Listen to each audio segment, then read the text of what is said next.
Assalamu alaikum wa rahmatullahi wa barakatuh. Today, inshallah, we're going to reflect on a story that is referred to in Surah al-Buruj, but not necessarily explained. Through a hadith, our Prophet Muhammad, peace be upon him, alayhi salatu wasalam, tells us the story of the mother and her baby. This mother was one of the believers in this kingdom in which the tyrannical king was throwing all the believers into this huge pit of fire. And he would call the believers to the fire and he would ask them, will you give up your belief in Allah subhanahu wa ta'ala? Will you give up your belief in al-Aziz al-Hamid? Will you give up your belief in al-Majid? And they would say no. And if they said no, they were thrown into the fire. If they agreed to keep their belief hidden and said what he wanted them to say, then they would be saved. So this mother with her baby in her arms was seeing this happen in front of her. And then it was her turn. And she was asked, will you give up your belief in the one God? And for a moment, she hesitated.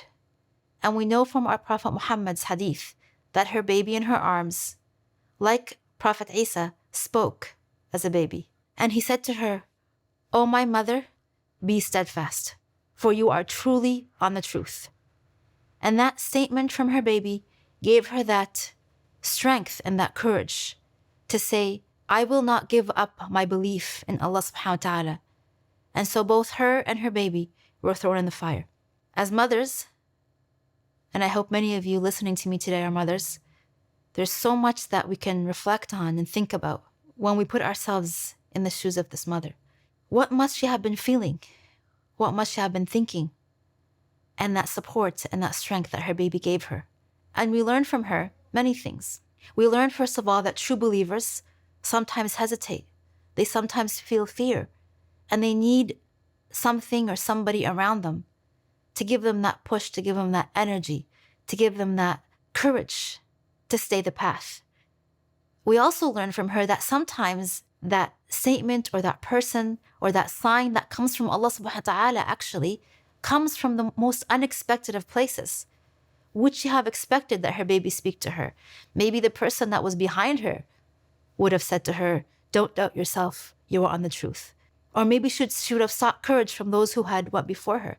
But her courage, her sign from Allah subhanahu wa ta'ala came from the most unexpected place, from her baby. And so we learn from this believer that Allah subhanahu wa ta'ala has our back, that He's there for us. And that sometimes when He knows that we are hesitant, scared, doubtful, anxious, He sends us a sign from Him, a sign from where we might not expect. And so the next thing that we reflect on is to be mindful of those things. When you're going through a time in which you are scared or worried, be mindful of what's going on around you. Be mindful of the person that Allah may send your way that's going to give you that pat on the back, that's going to encourage you, that's going to tell you, don't worry, stay steadfast. Or the sign that's going to come from Allah subhanahu wa ta'ala that's going to give you that courage and that sabat, that steadfastness. We also learn from this mother that sometimes we make decisions that at that moment seem to be the scariest decisions and the least likely, you're throwing yourselves toward in harm's way. But sometimes you have to reflect, what is my intention? Why am I making this decision? Is this sincerely for Allah's pleasure? Am I sure that I am on Allah's path? And if I am, maybe this path that I'm taking, this decision that I'm taking for me and my family is the right one.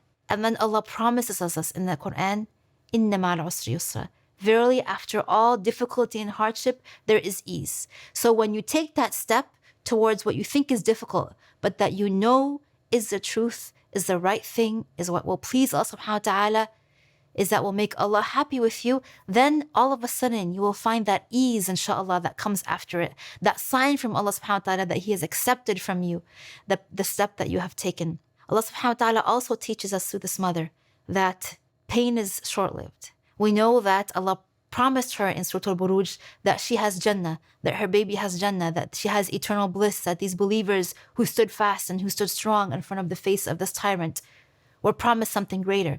And so we learn from her that short-term pain for long-term gain, that the tests of this world and the challenges of this world are for something greater and better that will last forever.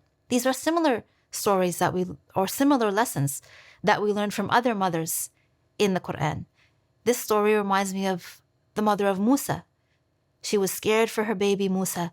She knew that the tyrant Pharaoh was looking for the Bani Israel, the children of Israel, to kill the baby boys. And Allah subhanahu wa ta'ala gave her a sign that she should nurse him, comfort him, and then put him in the basket and put him in the river. Imagine that feeling that she had, that she was putting this little baby in a basket in the river, not knowing where the outcome will be. And then Allah subhanahu wa ta'ala guides Musa's sister to him, and his mother is able to be reunited with him. Through these stories of mothers and children, Allah subhanahu wa ta'ala teaches us so much and gives us so much strength, so much steadfastness as mothers and as parents as we face the challenges in this world. One other ayah I want to leave you with, it's actually an ayah from Surah Al-Talaq, the very beginning of Surah Al-Talaq, in which Allah subhanahu wa ta'ala tells us, وَمَنْ يَتَّقِ اللَّهِ يَجْعَلْ لَهُ مَخْرَجًا. Whoever has taqwa of Allah, whoever is always conscious of Allah, always mindful of Allah, Allah will find him a way out. Allah will guide him to a place that is wider, that doesn't seem as constricted, that doesn't feel so challenging. The next part of the ayah says, وَيَرْزُقْهُ مِنْ حَيْثُ لَا يَحْتَسِبْ. And Allah will send him rizq, He'll send him bounty, He'll send him all that he needs, he or she, the believer, from حَيْثُ لَا يَحْتَسِبْ, from a place that he could never have imagined or never assumed that the bounty and the goodness or the needs that this believer has would come from that source. And so Allah says that whoever has taqwa of Allah, is mindful of Allah, is aware of Allah, does all that pleases Allah, Allah will find him a way out. Allah will bless him with what he needs from a place that he would never have imagined. And lastly, Allah says in the ayah, وَمَنْ يَتَوَكَّلْ عَلَى اللَّهِ فَهُوَ حَسْبُهُ. And whoever puts his full trust in Allah, then Allah is enough for him. Put your full trust in Allah. When you are hesitant, when you are making a decision, think, why am I doing it? For who am I doing this? Whose pleasure am I seeking? Am I sincere? There's is ikhlas for Allah subhanahu wa ta'ala. And then know that, put your trust in Allah, take that step.